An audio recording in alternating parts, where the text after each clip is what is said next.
Hello, students. Today we're going to talk about self-portraits. A self-portrait is when an artist makes a picture of themselves. This is a self-portrait by Vincent Van Gogh, and he used a lot of blue in this portrait. We will be using a color for our self-portrait too. He also made some interesting swirly textures back here. You will be able to choose an interesting background for your self-portrait as well. This is by an artist named Kehinde Wiley. This is a portrait of someone he knew. He also made a very wallpapery, interesting background, and he used a very realistic style of painting. It almost looks like a photo.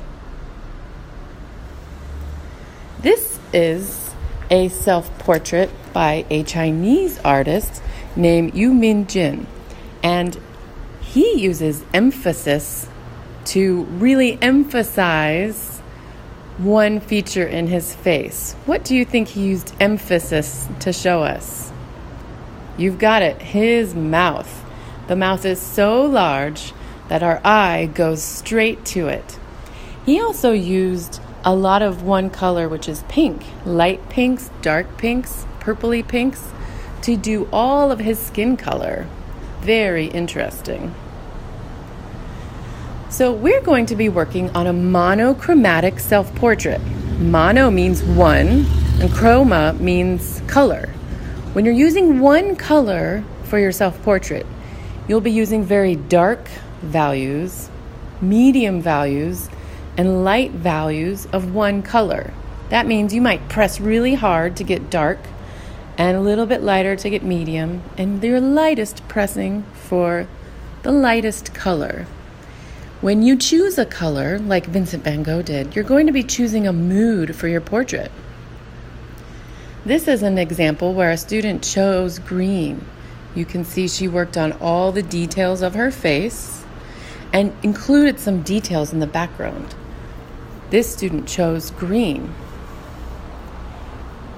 Another student chose yellow. Where is his emphasis? Where is his detail? And this student chose purple. This student is not quite finished, but she chose blue. Look at her dark blues and light blues. So to start, you're going to plan for the middle of your picture. You're going to make a U shape for your face. I usually make that first mark with my finger to practice what I'm going to do. Then you'll use a pencil to make a U.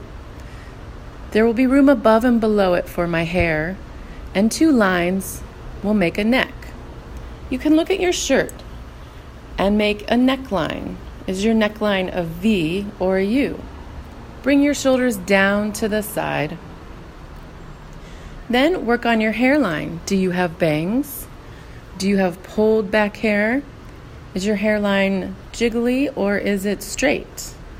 Your hair is on top of your head and it goes pretty high, and it goes down the sides of your head as well.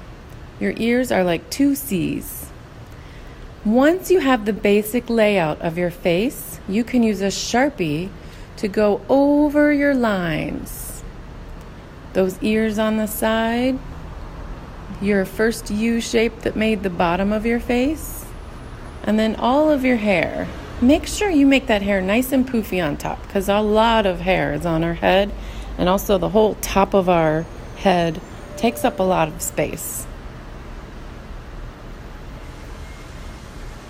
So when you place your eyes, you can make a little curve.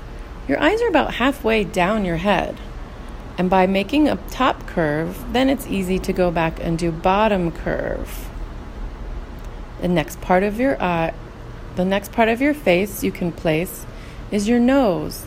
I like to do a little C laying on its back for the nose. And then I like to do my irises inside of my eyes. Inside the iris is the pupil, another circle, and I color that in black with a shine.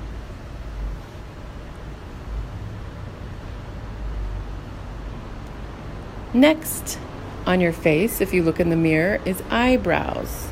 What do your eyebrows look like?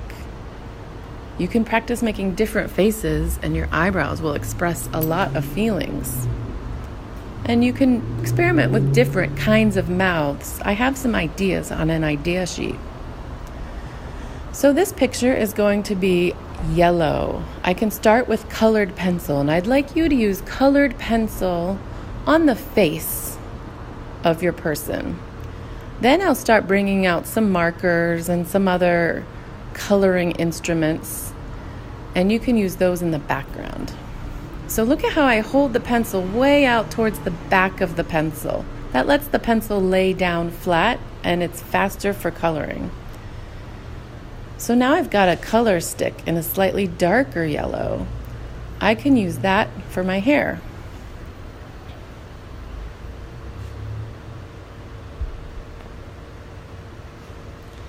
I grab my pencil again to finish my ears. I like yellow because it's like a Lego man or a Simpson character. So now I'm holding my marker way back at the back again so that the marker can lay flatter along the table, and I can use the broad side of this marker to make my coloring go a little bit faster.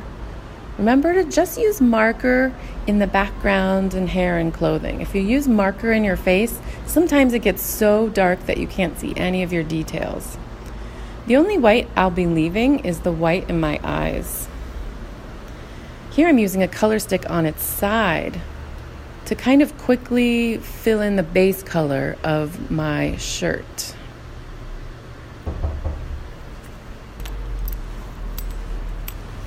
And now I'm adding some darker value of yellow to add some detail. I wanted his shirt to have some cool star funky explosions. So your goal is to draw a simple self-portrait using all the face parts. And I also want you to color using different values of the same color. That means dark and light. Value means how dark or how light something is. You have on your sheet some examples of how to do face parts. If you want to use your own style, you can do that too. Here's an example of how a very dark color can be almost black, and a very light color is white. Value will make your art really cool.